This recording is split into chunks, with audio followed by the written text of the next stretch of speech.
Welcome, everybody, to the fourth and final week of The Crown, Families in Turmoil in Ancient Israel. This week, we're going to talk about, do I really want to be the child of the royals? And, considering some of the things that we've seen in modern history with the children of the royals, things have not changed. So we'll do a review as we usually do, and then we'll talk a little bit about Saul and Jonathan, and we'll talk about Tamar, David's daughter, Tamar, and Tamar and Absalom. Actually, Absalom, David's son, they come in together. So for review, over the past 3 weeks, we've looked at narratives of the Israelite monarchy relating to kings and queens and the relationship between the sexes. We stressed the threefold themes that are in these narratives: honor and shame in the ancient Near East, the chosenness of David, and the centrality of the monolithic Yhwh, God.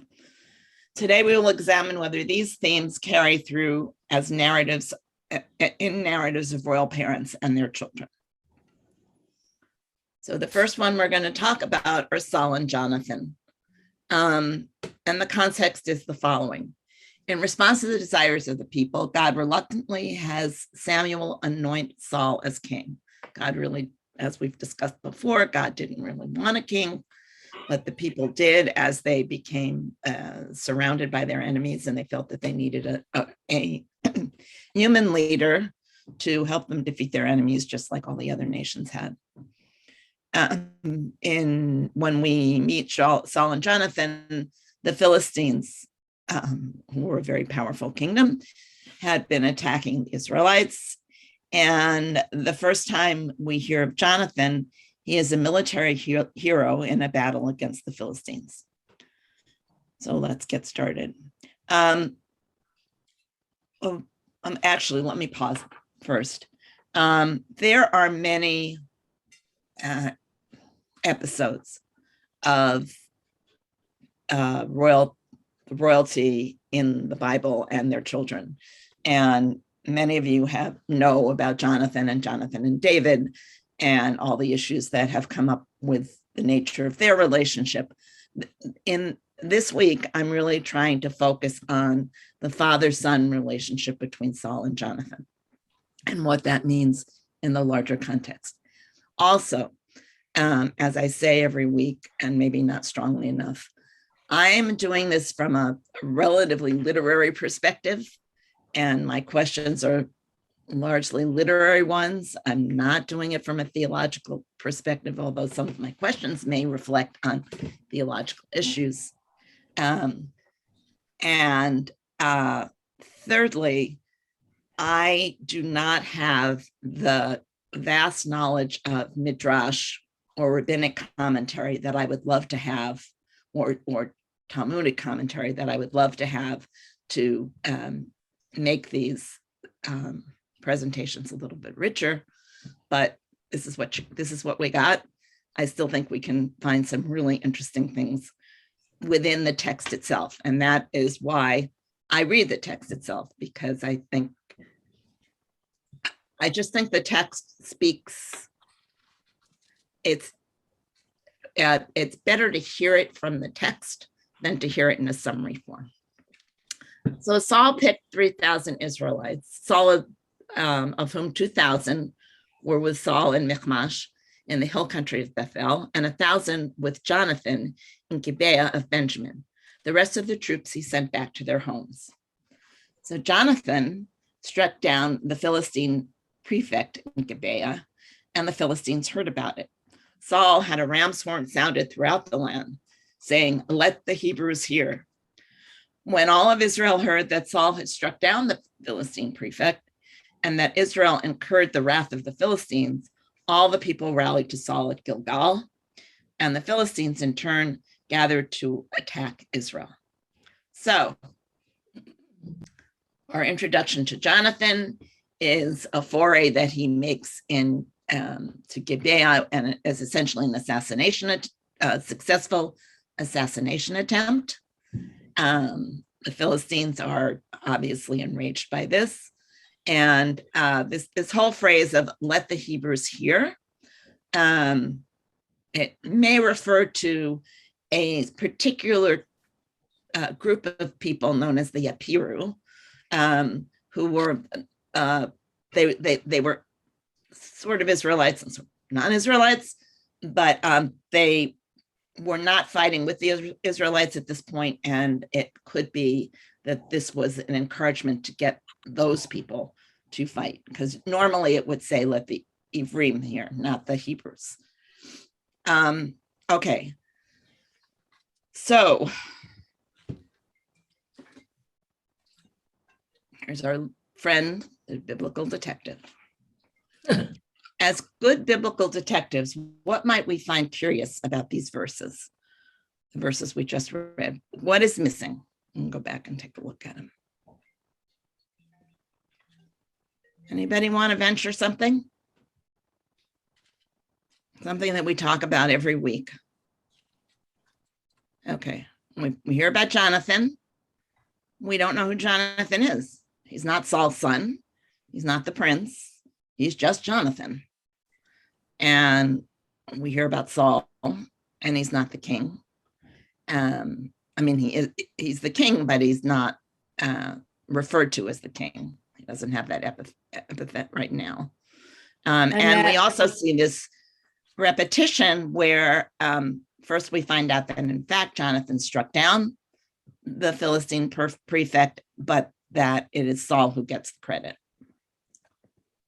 That's what I was going to ask about. Why it said that Jonathan struck him down, and then it turns out that everyone thought Saul did the job. Okay, and here's what the answer that I have discovered.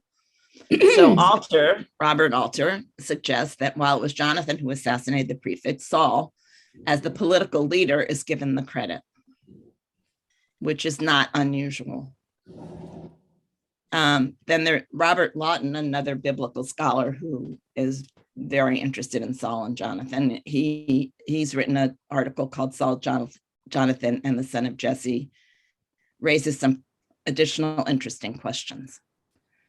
Was Saul's announcement of his victory merely following the political convention, as Alter suggests, or can we glean more?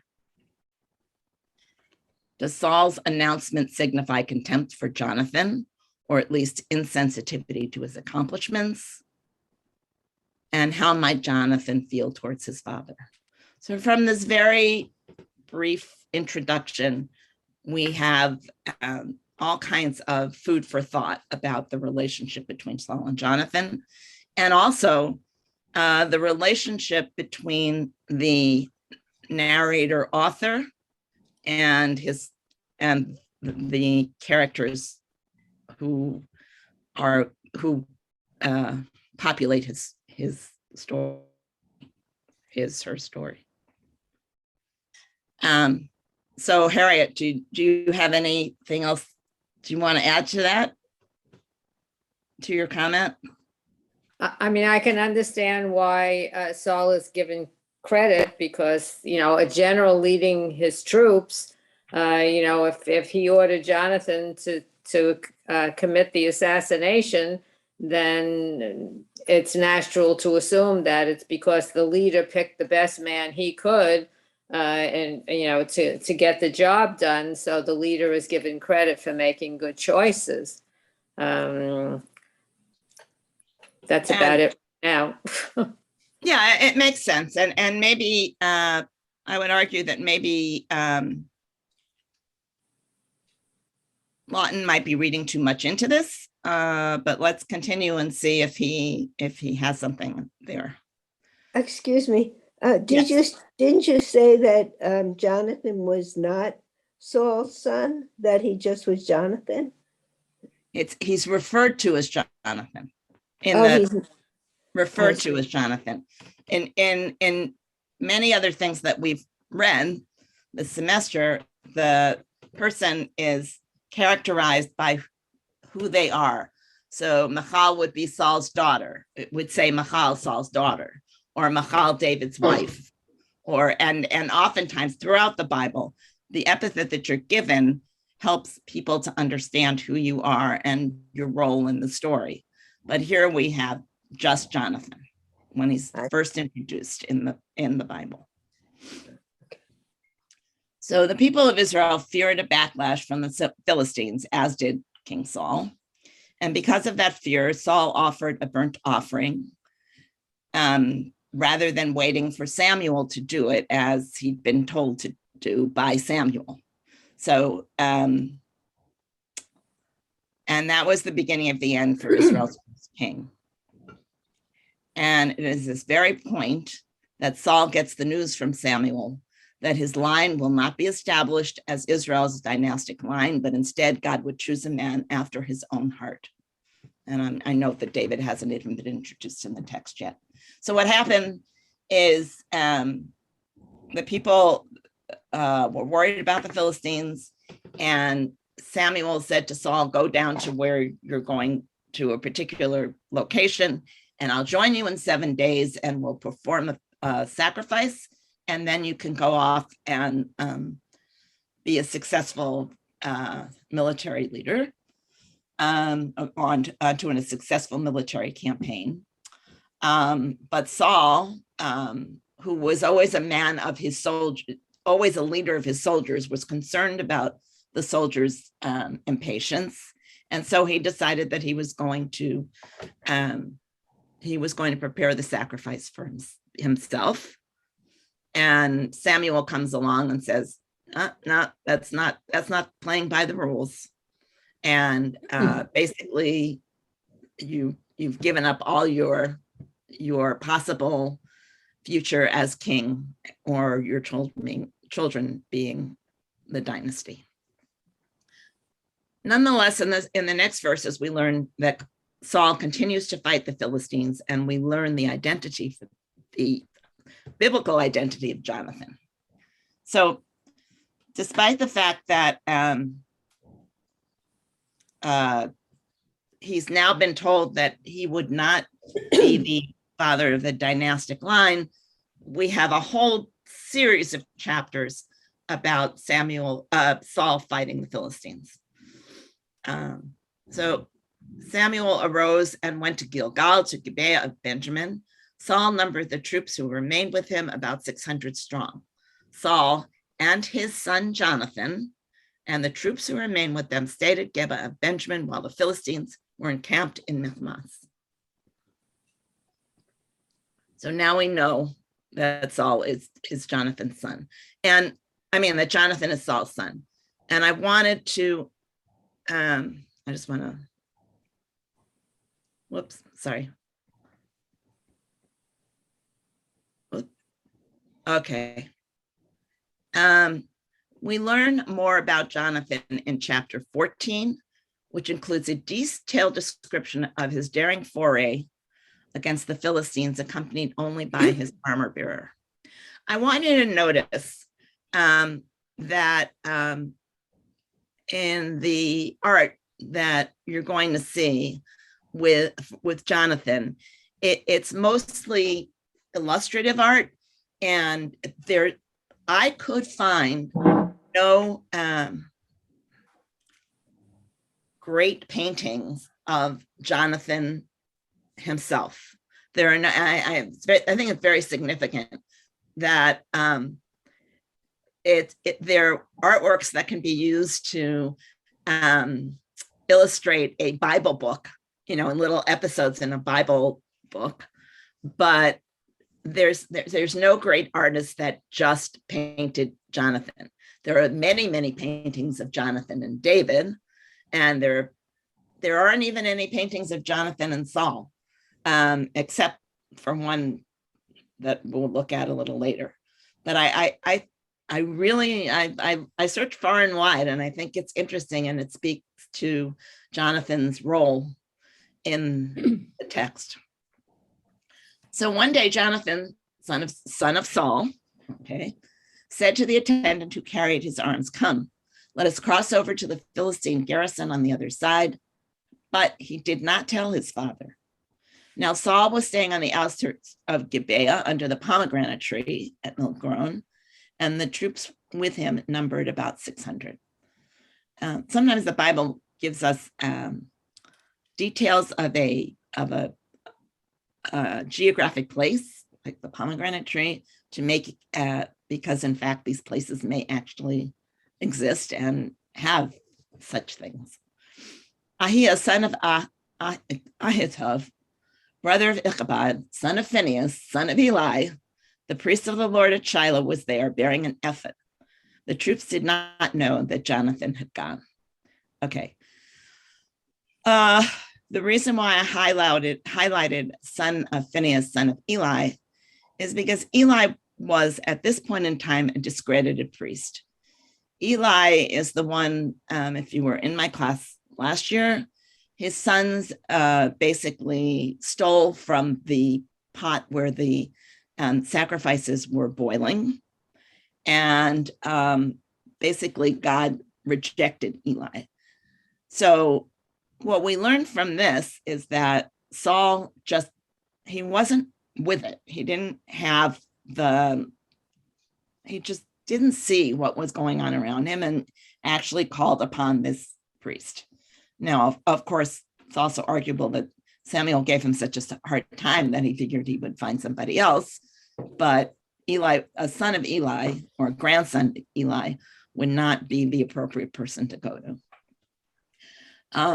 Also, just as another detail, the ephod was the breastplate of the priests, and the ephod included stones on it, and there were 2 stones called the Urim and the Thummim, and they were actually used occasionally to, like dice, to pick, essentially throwing lots, like who was guilty, who was not guilty. They were used to find one guilty party in the book of Joshua. They were used to decide, in part, where the land was going to go amongst the tribes. So this is why it's important that they were bringing their ephod, because not only did Saul pick the wrong priest, but Saul also was a real old timer in terms of his religion, and he did believe in the divination, the power of divination. So that's explaining to you what all this is about, and why it needs to be in here, because it tells us something about Saul. And we also know that the troops did not know that Jonathan had gone. Jonathan seems to feel, well, at least we can surmise from this text, that he knows what he's doing, that his father might not know what he's doing, and so he feels very confident going off on his own. Jonathan said to the attendant who carried his arms, "Come, let us cross over to the outpost of those uncircumcised fellows," being the Philistines. "Perhaps the Lord will act in our behalf, and nothing prevents the Lord from winning a victory by many or by few." So we can tell from Jonathan's speech here that he does believe in Yahweh, and he does believe that Yahweh can guide the Israelites to victory. But he also believes that he doesn't have to wait for the priest to make that decision for him, which was something that Saul still did. Whenever he was going into battle, he wanted the approval of the priests. Jonathan is a more modern, quote unquote, more modern theological thinker, without the need for the priestly help. His arms bearers answered him, "Do whatever your heart inclines. Here I am with you. My heart is yours." Jonathan said, "We'll cross over those men and let them see us. If they say to us, 'Wait until we get to you,' then we'll stay where we are and not go up to them. But if they say, 'Come up to us,' Then we will go up, for the Lord is delivering them into our hands. That shall be our sign. So his sign is not the throwing of dice. His sign is a military strategy. Saul's soldiers, who are sitting in the field somewhere, are witnessing the panic among the Philistines, and Saul seeks to learn who's responsible, because in fact, Jonathan was successful in causing this panic. And he learns that Jonathan and his armor bearer are missing. Yet Saul still hesitates to go into action, looking for approval from the priest. But while Saul, and the text says, but while Saul was speaking to the priest, the confusion of the Philistine camp kept increasing. And Saul said to the priest, withdraw your hand. Saul and the troops with him assembled and rushed into battle. Finally, Saul has decided that he can make this decision on his own. And in very great confusion, every man's sword turned against his fellow. And the Hebrews who had previously sided with the Philistines, who had come up from the army from round about, they too joined the Israelites who were with Saul and Jonathan. So it's now not just the troops, not just the armor bearer that is willing to follow Jonathan, but now the troops, the Israelites, are said to be led by Saul and Jonathan. The battle continues, and Saul places his troops under a ban. The men of Israel were distressed that day, for Saul had laid an oath upon the troops, and this was not unusual in that time. And an oath was an oath to God, so it was a vow. It was a very serious business. Cursed be the man who eats any food before night falls, and I take revenge on my enemies. So none of the troops ate anything. And everybody came to a stack of beehives where there was some honey had spilled on the ground. And when the troops came to the beehives and they found the flow of honey, there no one put his hand to his mouth, for the troops feared the oath. So here were some very hungry, tired troops who are now going into battle, and they refrain because of the seriousness of this oath. Jonathan, however, had not heard his father adjure the troops. So he put out his stick he had with him, dipped it into the beehive of honey, and brought his hand back to his mouth, and his eyes lit up, meaning he was energized. So far, what we see is that Jonathan and Saul are on totally different agendas. And so that it would seem that that would be very interesting for a king and his prince to be so far apart. At this, one of the soldiers spoke up. Apparently somebody saw him. Your father adjured the troops, cursed be the man who eats anything this day, and so the troops are faint. And Jonathan answered, my father has brought trouble on the people. See for yourselves how my eyes have lit up when I tasted that bit of honey. If only the troops had eaten today of spoil captured from the enemy, the defeat of the Philistines would have been greater still. So here we have Jonathan basically dissing his father. And not at all feeling bad that there had been this vow that he didn't hear, and that if he had heard the vow, he would be in violation of it. He knows he's right. He did it right. He's the smarter soldier. I don't see in everything we've read so far much respect going back from Jonathan to Saul, but neither do I see Saul from the beginning giving his son much respect. So the troops now use Jonathan's word to their advantage, but when what they do will be in strict violation of religious law.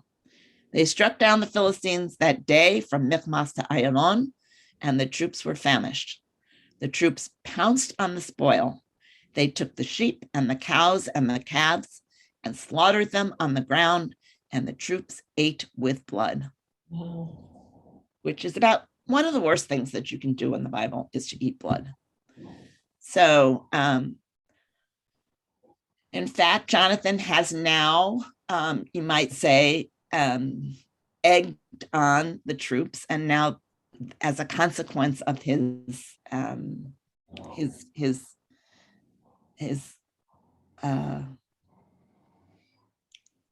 encouraging them, they do something which really is truly against the laws of Yahweh. And when it was reported to Saul that the troops were sinning against the Lord, eating the blood, he said, "You have acted faithlessly. Roll a stone over me today," meaning, you might as well just kill me. So Saul remains the faithful to God, and also, and reprimands his troops, but they haven't yet indicated why they did this.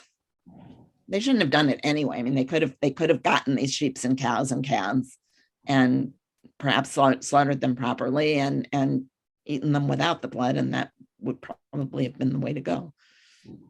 Saul calls on God to answer him about whether he should engage in battle again, and God does not answer. And Saul suspects that Jonathan is responsible for God's silence. Lots are cast, and the lot of guilt falls on Jonathan. And Saul said to Jonathan, "Tell me, what have you done?" And Jonathan told him, "I only tasted a bit of honey, but with the tip of stick in my hand, I am ready to die." And Saul says, "Thus more and many may God do. You shall be put to death, Jonathan." So Jonathan here finally is willing to take responsibility. Maybe he recognizes the depth of the consequences of what he's done or not, but he certainly understands that he's a soldier in Saul's army. And Saul says to him, "Okay, you shall be put to death." And here's the father telling the son, "You violated the rules, and too bad. This is the consequences." But the troops said to Saul, "Shall Jonathan die after bringing this great victory to Israel? Never. As the Lord lives, not a hair of his head shall fall to the ground, for he brought this day to pass with the help of God." Thus the troops saved Jonathan, and he did not die. So the troops attribute their success to Jonathan, but not only to Jonathan, but that Jonathan had God on his side. So the troops are trying to play everything in every direction, and basically they redeem him as a sinner, which is possible in the Bible. So they saved him, and he did not die.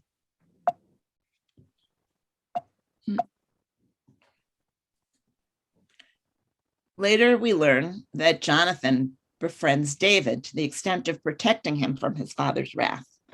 At one point, when David has run away from the court, Saul questions Jonathan as to David's whereabouts. But on the day after the new moon, the second day, David's place was vacant again. It was vacant the first night and the second night. The day of the new moon is Rosh Chodesh, and there was the meal that they were having was a cultic meal for Rosh Chodesh. So Saul said to his son Jonathan, "Why didn't the son of Jesse come to the meal yesterday or today?" And so we see that Saul refers to David as the son of Jesse, which is who Jesse was, his father. And this is how he's being referred to right now. Jonathan answered Saul, "David begged leave of me to go to Bethlehem." And he went, and Jonathan basically, David's run away, but Jonathan basically says he went to Bethlehem because he had to have he had to have Yontif meal with his family. And so he really begged me that he go home for Yontif. And Saul flew into a rage against Jonathan and said, "You son of a perverse, rebellious woman," he shouted, "I know that you side with the son of Jesse, to your shame and the shame of your mother's nakedness." This is, basically calling out his mother. And this was, if we go back to the honor and shame theme, this was one of the worst things that somebody could say, would be to, as it still is now, to shame someone's mother in front of them, or behind their back for that matter. The other thing that some commentators say about this is that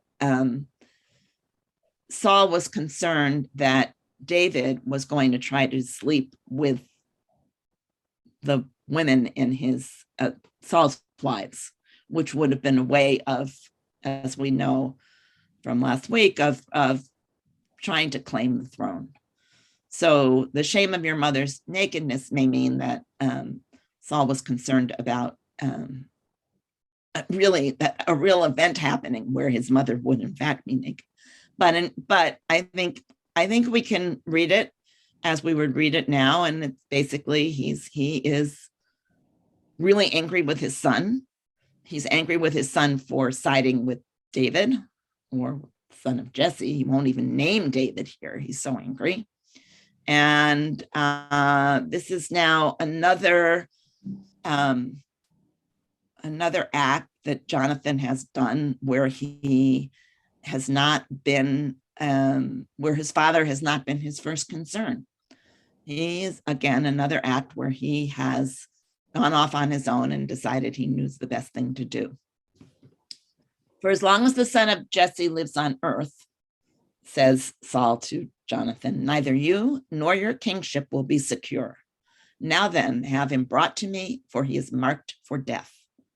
But Jonathan spoke up and said to his father, "Why should he be put to death? What has he done?" At that, Saul threw his spear at him to strike him down, and Jonathan realized that his father was determined to do away with David. Here, Saul is throwing his spear, trying to harm Jonathan, and Jonathan seems to be concerned more with David than with himself. Jonathan rose from the table in rage. He ate no food on the second day of the new moon because he was grieved about David and because his father had humiliated him. So we now see what, according to the author at least, what Jonathan's priorities were. His first priority was David, and the second priority was his own honor. Very interesting young man. Jonathan accepts the inevitability of David's kingship, but suggests to David that maybe he could be his viceroy. David was once at Horish in the wilderness of Ziph when David learned that Saul had come out to seek his life. And Saul's son Jonathan came to David at Horish and encouraged him in the name of God. He said to him, "Do not be afraid. The hand of my father Saul will never touch you. You are going to be king of Israel, and I shall be second to you. And even my father Saul knows this is so." So here Jonathan seems to feel that David might in fact choose him as a viceroy. Hold on one second. I'm sorry, I have to let somebody in. Might choose him as a viceroy when in fact David has never said anything to that effect.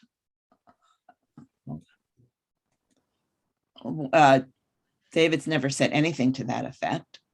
And in fact, every time that Jonathan speaks to David and makes a vow with David, we hear very little coming back from David, which kind of reminds us of the Michal's feelings towards David and loving him and not having anything coming backwards from David to Michal.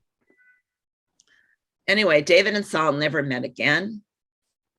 And then we learn that Jonathan, after this event, after they meet and Jonathan tries to get this agreement with David. This is the end of the relationship between David and Saul. And then we learn that Jonathan has died with Saul in battle. So the promise to Saul that he would never have a dynasty starts to become very clear when his crown prince, Jonathan, dies with him in battle. Although Saul is jealous of David in the text, and there are places in the text where he refers to him as my son.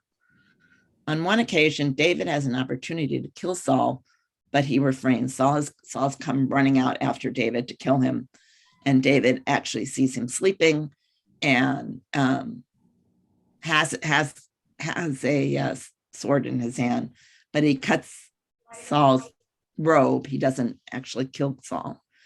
And Saul said, I am in the wrong. Come back, my son David, for I will never harm you, seeing as you have held my life precious this day.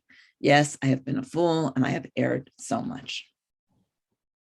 So obviously there were mixed feelings on both Saul and Jonathan's part. Saul was jealous of David, but Saul also had some affection for David. There seems to be so many questions regarding Saul and Jonathan. What is the role of Jonathan in the text? Is he the king's son? Is he a brave warrior? Is he one who's adored by the troops? A believer in Yahweh, but very different from his father? Does he serve a larger purpose of demonstrating that David is, in fact, the legitimate successor of Saul? Anybody want to reflect on? I mean, when I was reading this and I was thinking, why does Jonathan have to be in this text at all? And Jonathan is in fact considered a very, in much of the literature and in Christianity as well, as someone who was very brave, very righteous.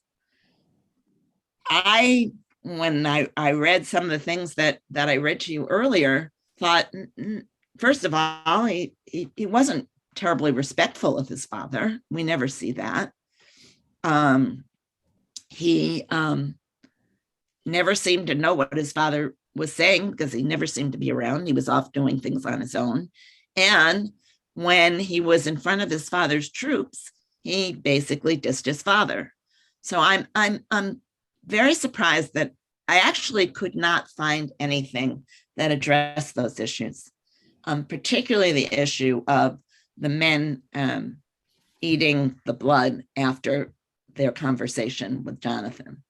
And I really tried to see whether there was anything that spoke to that issue, and I couldn't find anything.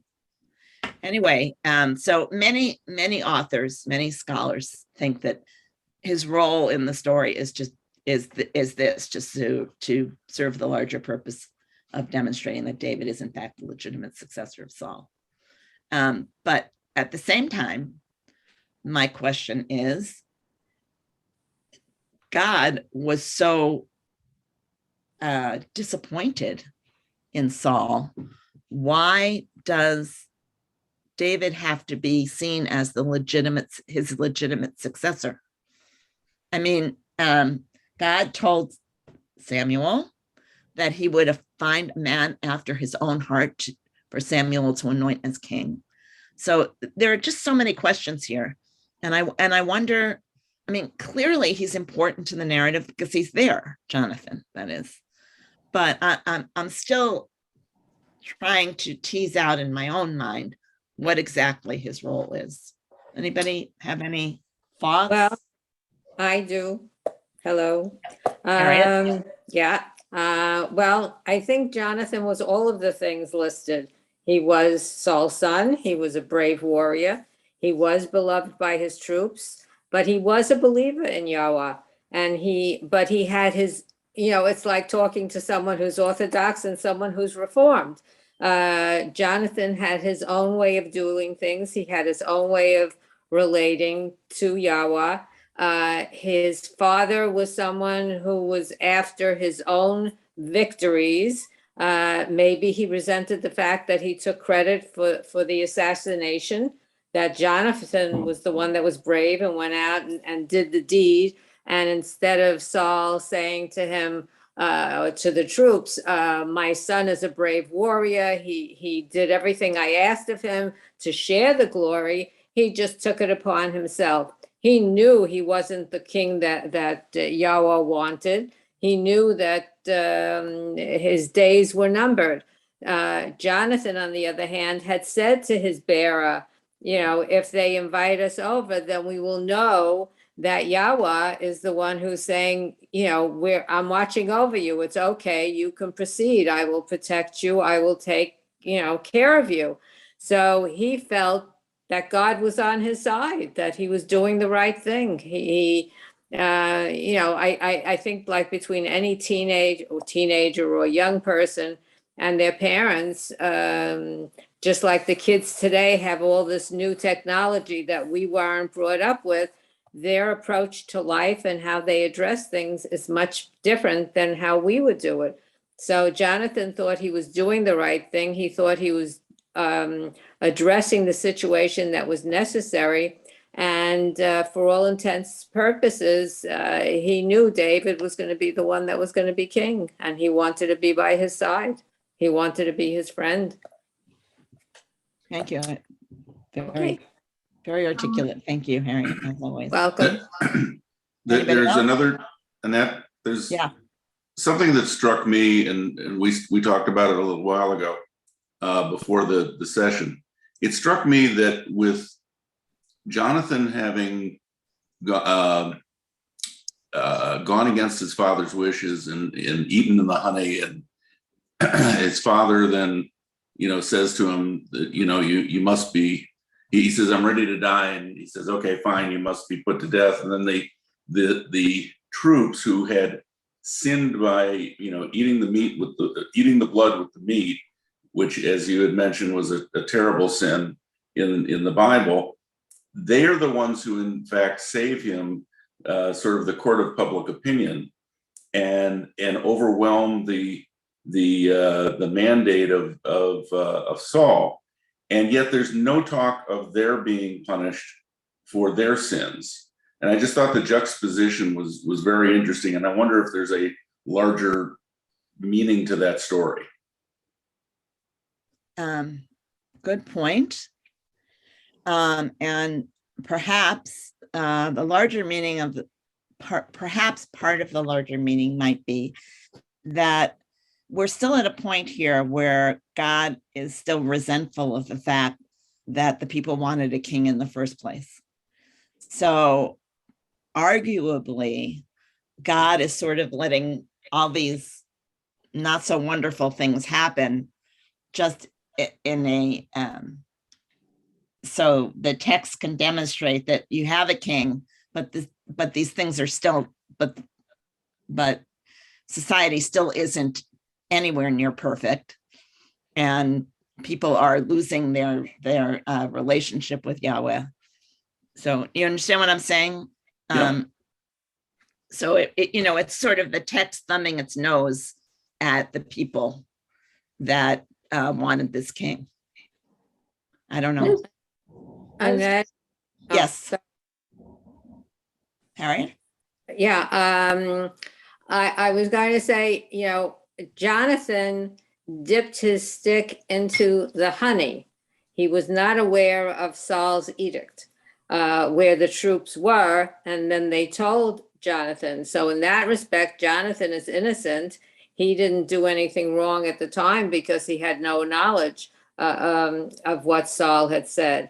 On the other hand, the troops went overboard and went to eat with the blood, which is against the religious law.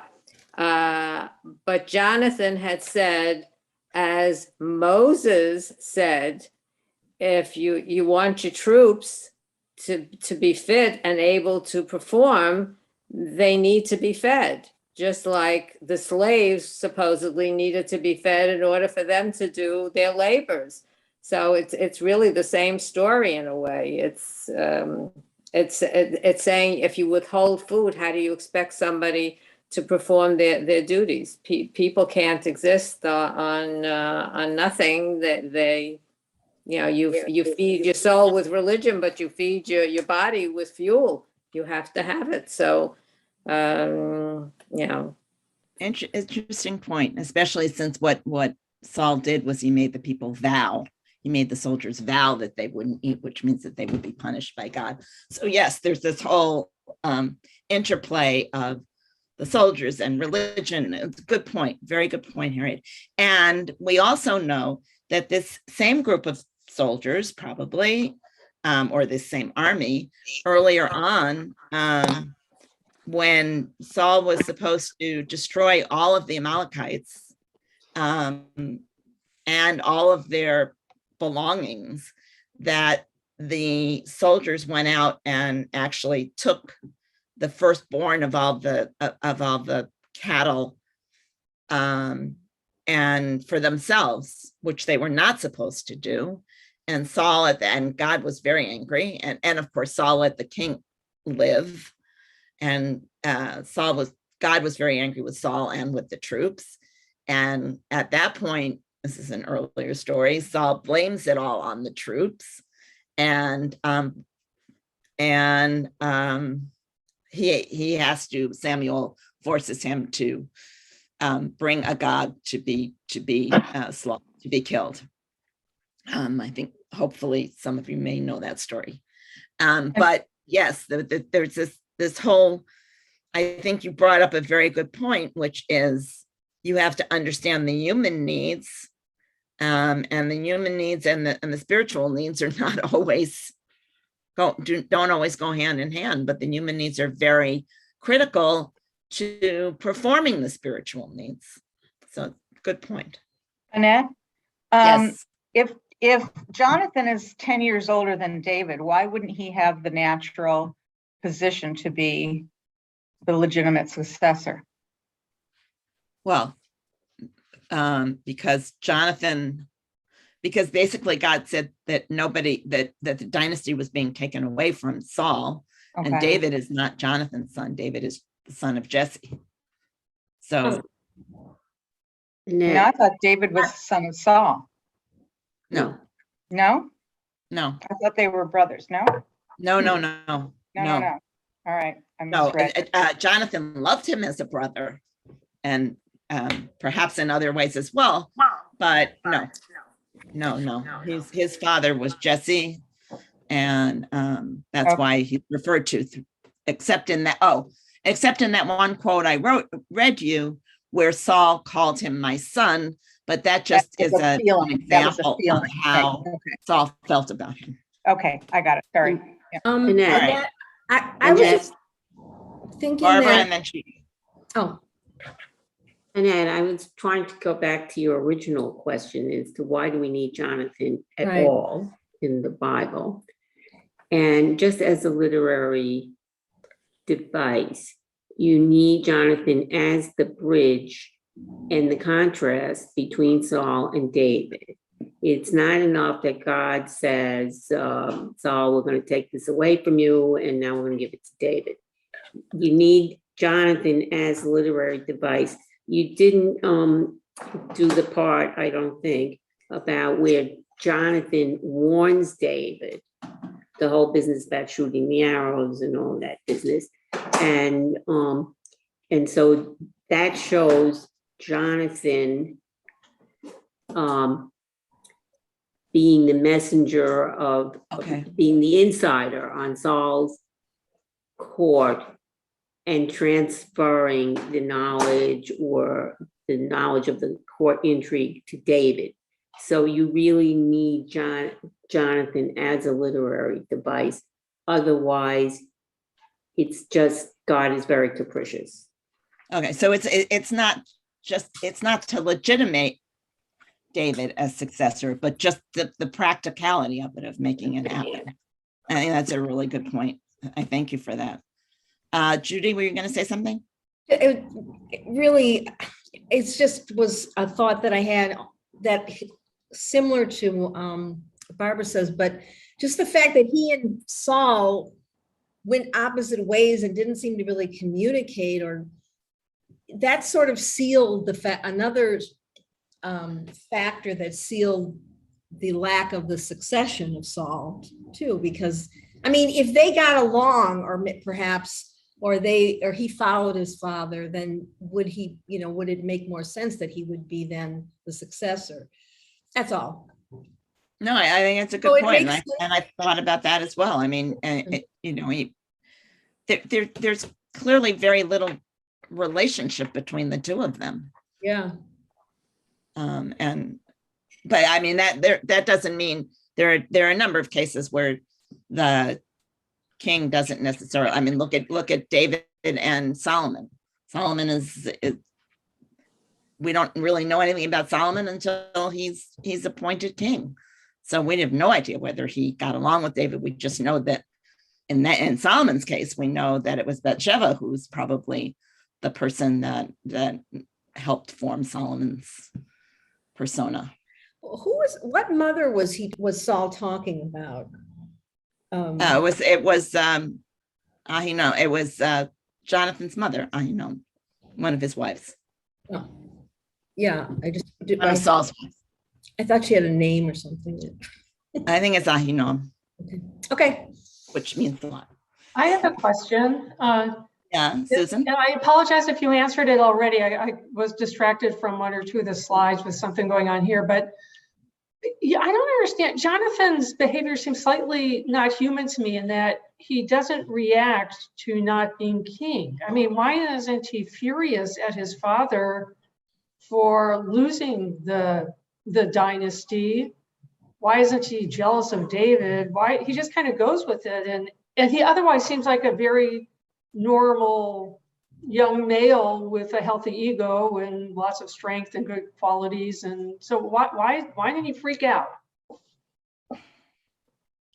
Well, I think this is where his affection for David comes in, is that he didn't freak out because he had this relationship with David. At least that's what the text tells us. And obviously he thought, and I had never realized this before until I was reading it this week, that he thought that he would be in David's court.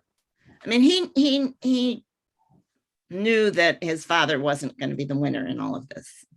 How he knew that, I'm not sure, but so he had this relationship with David, and David was this kind of person who just drew people to him. So I think he was, and David was a brave warrior, and Jonathan read the writing on the wall and sort of understood that David was going to be the chosen one. And so at least he hoped maybe he could become his viceroy, but that never worked out. That answer, so this is where the text builds up David, even in light of Jonathan's heroism and Jonathan's smarts. David is still smarter and more heroic than Jonathan. Okay, Susan, that help? Yeah, no, that helps a lot. That helps a lot, and I guess that could be it. But it seems like something that might have been addressed, because it's to me it's such an obvious question, and that one could expect the behavior that it could have gone a whole lot differently. So. But it could be, as you say, that he just got it, that this was his choice and wasn't going to be hereditary kingship because his dad lost it. So his only chance was the relationship with David. So and the other thing I'm wondering, Susan, is, he's basically described in the beginning as a loner. He took his armor bearer to into this battle, only his armor bearer. He somehow ended up not being with the troops when he went to get the honey. So I'm wondering whether there's a certain amount of his personality that he needed to be a loner And that wouldn't really work for a king. Anybody wonder about that? So that's another possibility. It's a rich story, and there are many more episodes to it, as Barbara alluded to, and we just couldn't get into all of them. I'm just kind of hoping you get a taste for it and then have a chance to look at some of these stories on your own. So, did Jonathan want to be the child of a royal? Not sure. He certainly wanted to be a viceroy to a royal. Certainly wasn't groomed for it. What? He certainly wasn't groomed for it by his father. No. Very true. First He wasn't statement. groomed for it at all. Annette, I came in late, so I apologize if you covered this already. But according to Geraldine Brooks's novel, they have a very strong physical homosexual relationship. So that could be, I mean, they're in love with each other, not only dear friends. Yeah, but I didn't get know into how that much at all. evidence I just got into there's for that. whether it was a physical relationship, whether it was a intellectual relationship, whether it was a deep friendship, they had a relationship, and in the context of that relationship, Jonathan looked at David as the superior. Well, I found Geraldine Brooks is a great writer, but it's a novel. I know, and I found that the description of that I find offensive. But I found a lot of stuff in Anita Diamond's Thread 10 offensive also.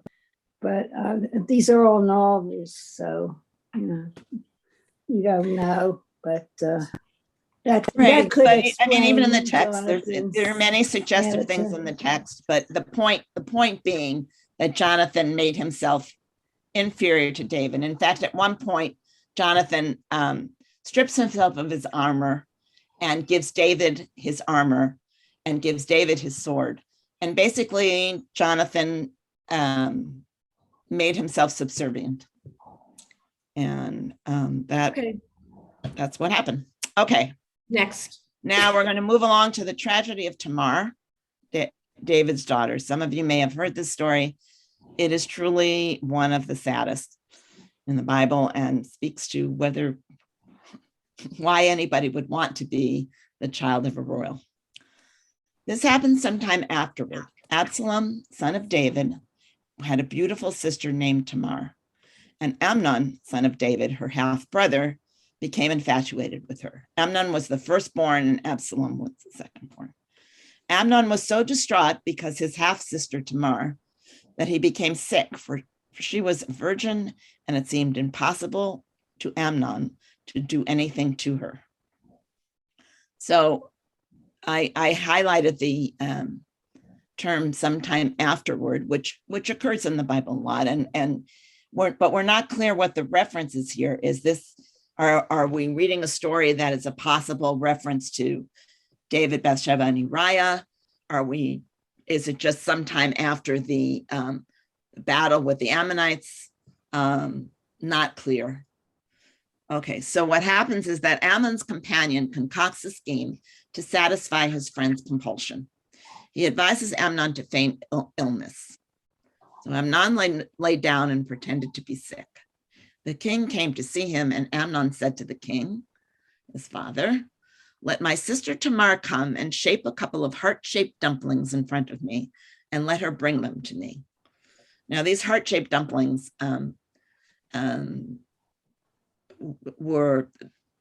there's some archaeological evidence that there actually were dumplings in the shape of hearts during the Canaanite period. David sent a message to Tamar in the palace. "Please go to the house of your brother Amnon and prepare some food for him." So Tamar went to the house of her brother Amnon, who was in bed, and she took dough and kneaded it and shaped it into cakes before his eyes and cooked the dumplings. Now, there's some indication that I read that princesses, and remember she is a princess, may have had some secret knowledge of the curative arts. so that asking for Tamar to come to cure him would not be an unreasonable request on Amnon's part. But we see that David doesn't question Amnon. I mean, he just tells his daughter to go to her brother and prepare food for him. We also see that Amnon was, the language that impresses me is that he was in bed. And that reminds me a little bit of David sitting on the roof, and he's reclining on the roof. And it reminds me a little bit of that. Amnon clears the room, everyone from the room, because in those days, bedrooms were not just places where you went to sleep. They were also places where you met with people. And Amnon said to Tamar, bring the food inside and feed me. And Tamar took the cake she had made and she brought them to her brother inside. But when she served him, he caught hold of her and he said, come lie with me, sister. Sister, meaning he understood the relationship and he wanted her nonetheless. And we have these two verbs, one after another. There's a sense of urgency here. And of course, Tamar protests and she says to him, don't, brother, don't force me. Such things are not done in Israel. Do not do such a vile thing. And she adds, where shall I carry my shame? And you will be like any of the scoundrels in Israel. Please, she says, speak to the king, for he will not refuse me to you. So she's trying to stall. Whether David could in fact have allowed him to have her as a wife is not clear, because she was his half-sister. She wasn't his half-sister. There are many questions about that, but at least we know that she was trying at any cost to get out of the situation. And Amnon did not want to hear her voice, and he overpowered her and abused her and bedded her by force. And then Amnon felt a very great loathing for her immediately. This is in the next verse. Indeed, his loathing for her was greater than the passion he had felt for her. And Amnon said, get up and go, which was the exact opposite of his initial request for her to come and lie. So come and lie, get up and go. The literary technique there is notable. By the way, as far as art is concerned, believe me, there are countless paintings of the rape of Tamar. That seemed to have been a very interesting topic for the artists. Not Jonathan himself, but certainly the rape of Tamar. Now Tamar beseeches her half-brother. She pleaded with him, please don't commit this wrong to send me away, because now that he's raped her, he's going to send her away. And that's even worse than the first wrong, because she will now be a fallen woman. And in that society, there would be no place for her to go, even though she's the princess. She still would have no future with another man, but he would not listen to her. He summoned his young attendant. He said, get this woman out of my presence, and bar the door behind her. For those of you who were in my class before, this is somewhat reminiscent of the Levite who did the same thing with his concubine, and it was because of this great sexual rape that the people eventually started asking for a king. There was a whole change in the society. So this just shows nothing in fact changed. Tamar is inconsolable. She was wearing an ornamented tunic, for the maiden princes were customarily dressed in such garments. And his attendant took her outside and barred the door after her. So here, the point being, she was a princess. She was a virgin princess, and she looked like a princess. And this meant nothing even to the attendant who barred the door after her. Nothing impressed him. I love this illustration of poor Tamar, looking not recently raped, but it was an interesting picture to find. Tamar put dust on her head and rent tore the ornamented tunic she was wearing. She put her hands on her head in absolute desolation, and she walked away, screaming loudly as she went. This is a totally demolished, damaged woman. And she seeks out her brother Absalom.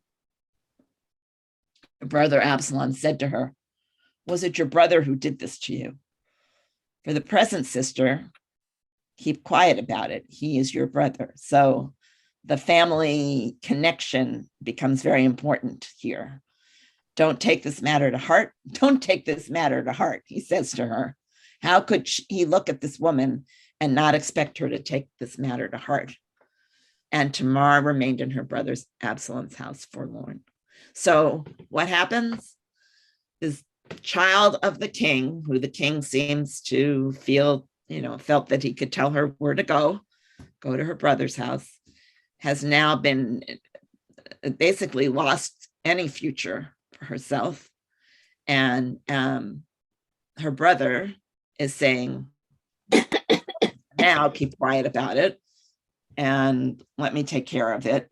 But also says to her, don't take this matter to heart, that she had no choice. She had no future.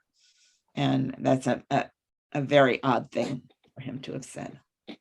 It's a very unempathic thing, cruel thing for him to say. And King David heard these things and he was greatly incensed. So apparently David also heard about this and he was angry, but he did nothing. And Absalom did not speak with Amnon, either evil or good, for Absalom hated Amnon for having abused Tamar, his sister. So after 2 years, during the sheep shearing season, Absalom invites the king and all of his sons to a feast. I'm sorry. But the king answered, so he invites them to this feast. And the king says, no, my son, we must not all come, or we'll be a burden to you. I laugh at this. How many times do we say to our kids, no, don't worry about it, we'll be a burden to you. He urged him, but he would not go, and he said goodbye to him. Thereupon Absalom said, in that case, let my brother Amnon come to us.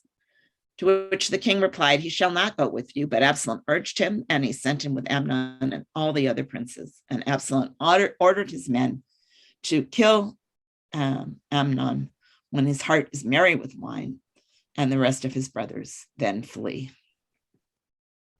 Rumor reaches David that Absalom has killed the princes. At this, David rent his garments and lay down on the ground, and all his courtiers stood by him with their clothes rent, reminding us, of course, of when he lay on the ground and rent his clothes when the first child of Bathsheba was dying. But Jonadab, the son of David's brother Shema, said, my lord must not think that all the young princes have been killed, only Amnon is dead. For this has been Absalom ever since his sister Tamar was violated, which, okay, gives us a little bit more respect maybe for Absalom, that he had this in mind all along. And now let not my lord the king take this matter to heart, saying all the king's sons have died, but Amnon alone is dead. So, we see this language again, and basically, and David shouldn't worry about it too much. Only Amnon is dead. So maybe they didn't like Amnon very much at all. Maybe he was not a likable character. When the sons return, they all begin to mourn, and Absalom flees.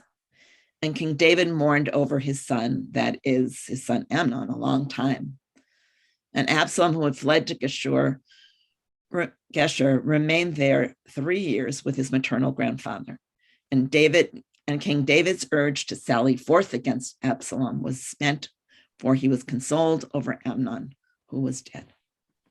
So David does mourn over Amnon, and he loses his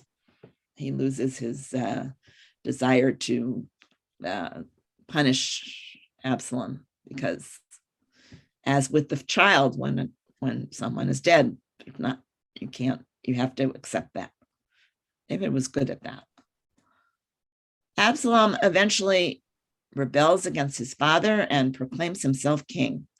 He has an incestuous relationship with his father's concubines. Finally, he dies in battle, despite David's orders to spare him. And despite his rebellion, David is concerned for the fate of his son and mourns when he learns of his death. The king was shaken. He went up to the upper chamber of the gateway and wept, moaning these words as he went. My son Absalom, oh my son Absalom, if only I had died instead of you, oh Absalom, my son, my son. Now, part of what's going on here also is the fulfillment of Nathan's prophecy that essentially David's family will sin in the light, Absalom slept with David's concubines.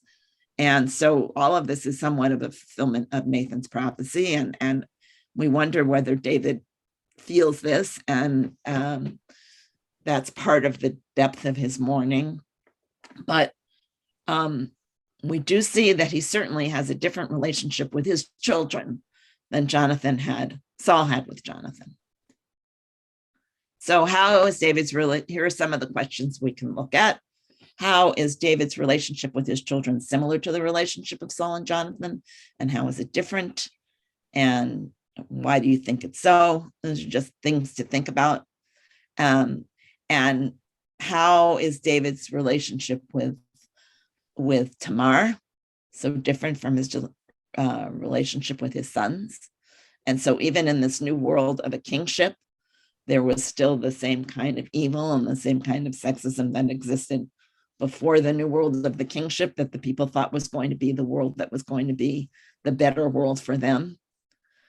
And it's a very sad story. They're all sad stories. They point to David's imperfections, yet at the same time, Yhwh never rejected David, and Solomon did become the next king. So if you had a choice of being a child of the royals in ancient Israel, I would give that choice. I would think about that with a great deal of care.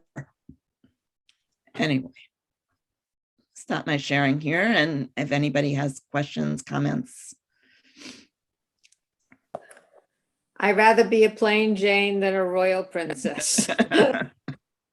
I don't need that kind of fulfillment, and there's whether we look at current day politics or ancient times, technology changes, man does not, and the greed. I was and waiting the lust for that one, Harriet.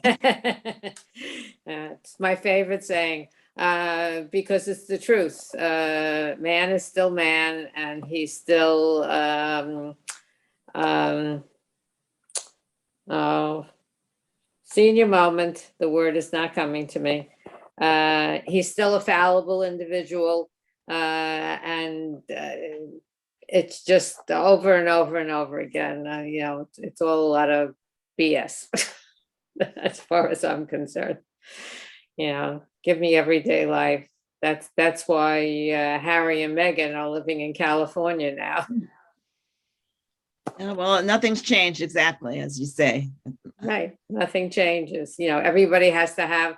There's always this false image of everything that people do. Everyone is so worried. This one will say this or that one will say that.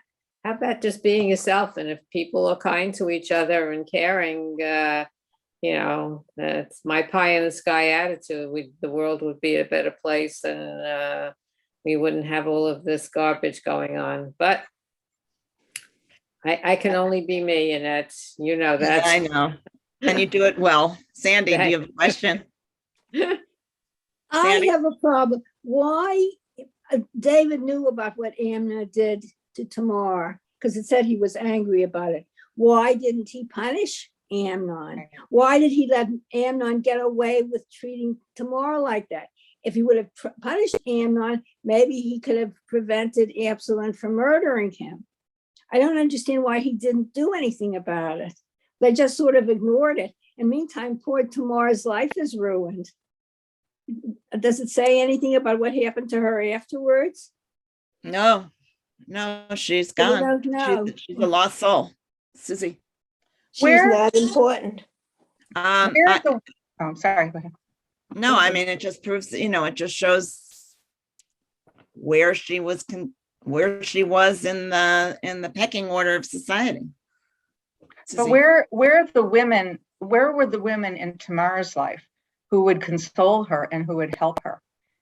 There isn't any mention of anybody, whether it's handmaidens or people in the palace who she could go to and be taken care of after this horrible thing happened to her. Who are they? Where are they?